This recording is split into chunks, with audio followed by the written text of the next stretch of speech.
In the Shookham Hills coal mine, company co-founder Paul is chatting with his son Derek, who realizes he's forgotten his tools and goes back for them.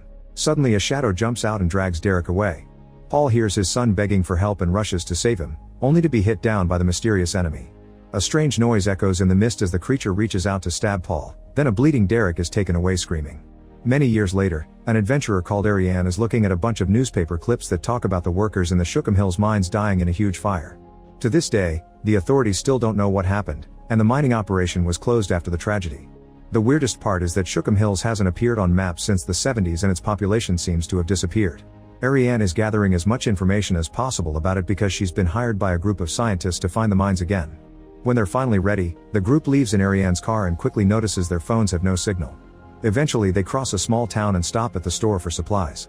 There are some really creepy things in the shop and Ariane takes the chance to ask the proprietor about the location of Shookham Hills, but the man says that he has never heard of it. When Ariane keeps pressing for information, he tells her to go back to where they came from. Ariane leaves without buying anything, and a local man who overheard the conversation makes a call to report there's trouble coming. As Ariane's group tries to leave town, a car starts following them. Ariane speeds up to try to lose it, quickly making it out of town and into the forest. However, the car suddenly comes to a stop, so Ariane goes off the road and hides for a moment to wait until the car is gone. She explains to the scientists that the car had been waiting for them to pass one specific point in the road, so that spot is where they need to go. The group crosses the forest by following that clue, not noticing the sign with a danger warning. The car goes down a narrow dirt road until they find the way blocked by an electrified fence, which means something important is on the other side. Thankfully there's a tree leaning over the fence, so they just have to climb it to reach the other side safely. Afterward the group starts exploring the area, only stopping to take samples.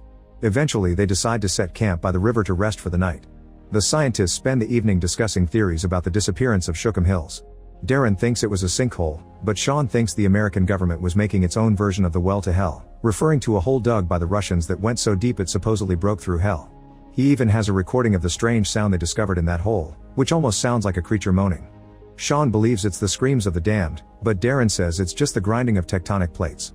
Meanwhile, a group of locals led by Dale find out the wires in their electrified gates have been torn from the inside, which a wild animal can't do. They look around the area for clues and one of the men checks another installation up close, only for a mysterious creature to suddenly pull him down and kill him. Moments later, an older Paul shows up and tells the group that he wants the scientists gone immediately. The next day, the team keeps exploring and sees various posts with megaphones, so they assume they're a warning system for gas leaks, although they look quite new. They also find studio foam, which is usually used for soundproofing. Eventually they find a grill on the ground expelling lots of smoke, but when they're about to take some samples, the car from yesterday shows up. The team hides and waits for the car to leave, then Ariane insists on moving faster because the locals obviously know they're here. After lots of walking, they finally make it to Shookham Hills. The buildings are well preserved, but there isn't a single person in sight. They start recording as they enter a random house and notice more smoke, causing them to wonder if the gas from the mines is the reason behind the disappearance of the townspeople. Suddenly Ariane opens a back door in the house and discovers the mining area. The scientists are very happy to have found proof of the story and they rush to a huge hole on the ground that has been covered with electrified grates. After cutting the wires, they start working on removing the grates, ignoring Ariane's warnings about the potential dangers. Then they lower a scanner into the hole, but they don't collect any data until it hits the bottom.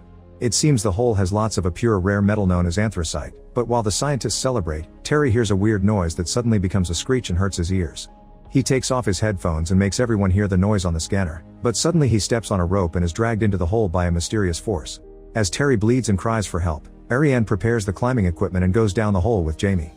They reach the bottom safely and look around, noticing a mysterious shadow moving in the darkness. Ariane is worried about the gas levels, but Jamie refuses to leave Terry. At that moment, Dale arrives with a shotgun in hand and gets furious when he sees they've removed the grates.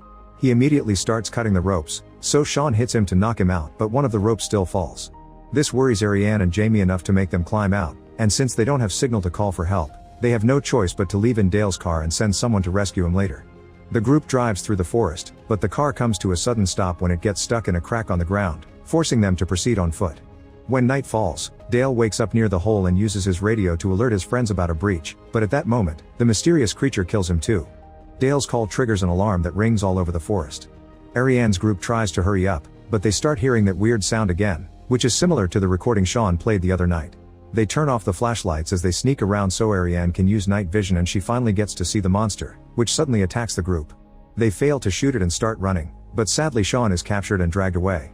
When the creature gets too close to Ariane, She hits it and runs faster to join Darren and Jamie, who have found the road and managed to get the attention of a truck driven by Elroy. The trio climbs to the back, where Shelby fires a few more bullets to keep the creature at bay so they can escape. Moments later they make it back to town, where the locals are gathering for this emergency. Shelby takes them to her safe house, where she's gathered all kinds of information about the monster. After Shelby and Elroy furiously scold them for freeing the creature, Paul reveals himself, explaining he left the business life to work on protecting the area from curious tourists that could cause trouble like they just did. At that moment they get a message saying more creatures are showing up, so they must return to the hole and seal it.